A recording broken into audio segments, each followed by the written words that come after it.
L'Afrique du Nord, terre de montagnes majestueuses, de plaines fertiles et de vastes déserts, a toujours été le berceau de peuples fiers et indépendants. L'arrivée des Vandales au Ve siècle, ces guerriers venus du Nord qui ont balayé la puissance romaine, n'a pas éteint la flamme de la résistance dans le cœur des Berbères, habitants ancestraux de la région. Loin d'accepter passivement la domination vandale, les tribus berbères, unies par un désir commun de liberté et la défense de leurs terres, vont opposer une résistance acharnée aux nouveaux maîtres de l'Afrique du Nord.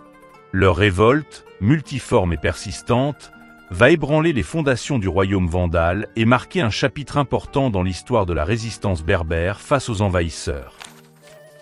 L'histoire des Vandales en Afrique du Nord est souvent réduite à l'image de conquérants impitoyables et de pilleurs sans scrupules. Cependant, cette vision simpliste occulte une réalité plus complexe, celle d'un royaume constamment menacé par les révoltes et les résistances des populations locales, notamment les Berbères. Ces derniers, loin de se soumettre passivement à la domination vandale, vont lutter avec acharnement pour préserver leur indépendance, leur culture et leur mode de vie. La relation entre Vandales et Berbères est marquée par une grande ambiguïté. Elle oscille entre périodes de cohabitation relativement pacifiques, alliances stratégiques et conflits ouverts et sanglants.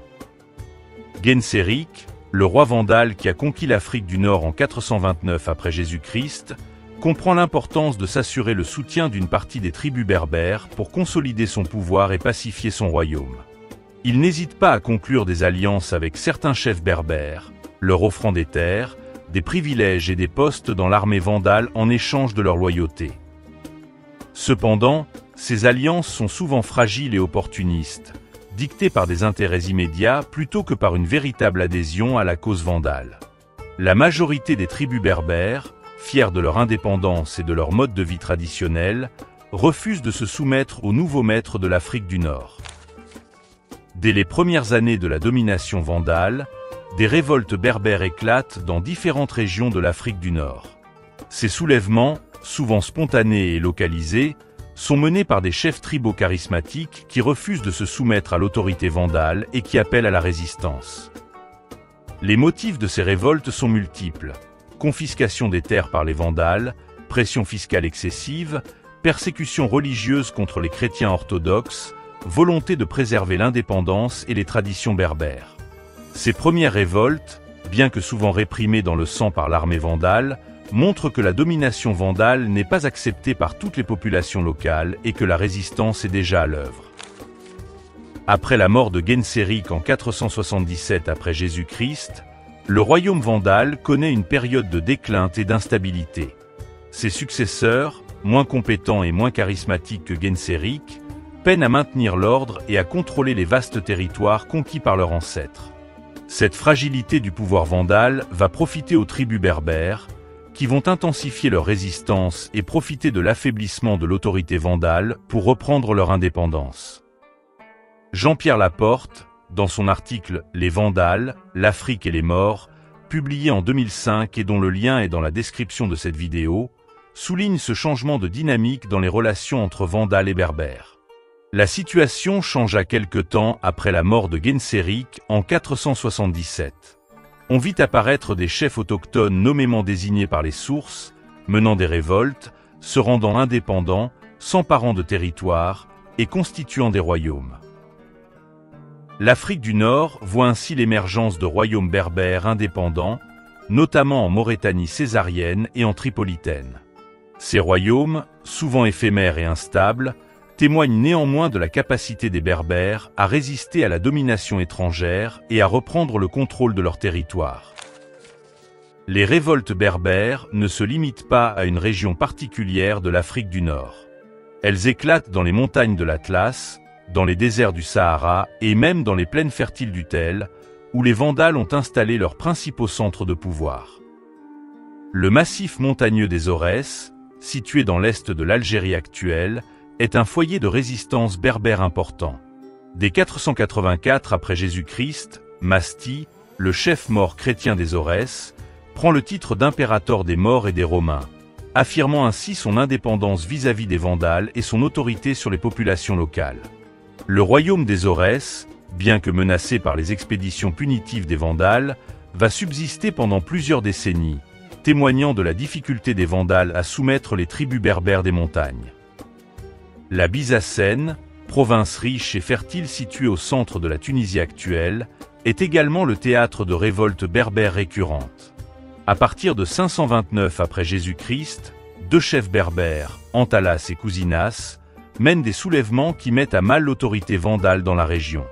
Ces révoltes, soutenues par une partie de la population romano-africaine également mécontente de la domination vandale, obligent les Vandales à déployer des forces considérables pour les réprimer.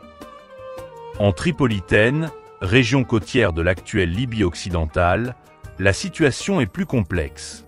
Certains chefs berbères collaborent avec les Vandales, tandis que d'autres mènent des révoltes contre leur domination.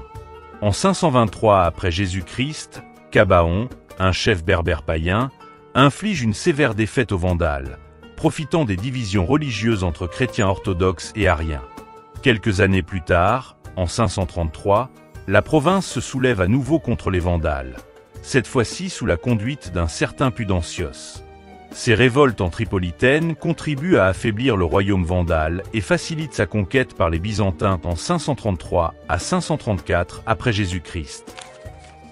La résistance berbère face à la domination vandale prend des formes variées. Certaines tribus berbères affrontent les Vandales dans des batailles rangées, utilisant leur cavalerie légère et leur connaissance du terrain pour harceler l'ennemi et lui infliger des défaites. D'autres tribus pratiquent la guérilla, tendant des embuscades aux patrouilles vandales, attaquant les convois de ravitaillement et disparaissant dans les montagnes ou les déserts avant que les Vandales ne puissent riposter.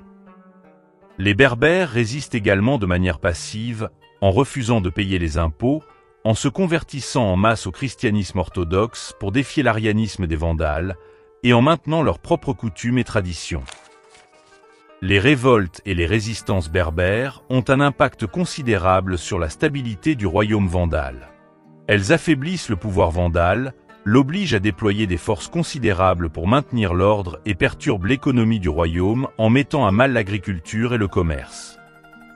Ces révoltes contribuent également à créer un climat de tension et d'insécurité permanente qui mine le moral des Vandales et les isole des populations locales. Les révoltes berbères ne parviendront pas à renverser le royaume vandale, mais elles contribueront à son affaiblissement et faciliteront sa conquête par les Byzantins au VIe siècle. L'héritage de cette résistance berbère est important. Il montre que les Vandales n'ont jamais réussi à dominer complètement l'Afrique du Nord et que les Berbères, peuple fier et indépendant, ont toujours lutté pour leur liberté et leur identité culturelle. Leur résistance inspirera les générations futures et contribuera à façonner l'histoire de l'Afrique du Nord.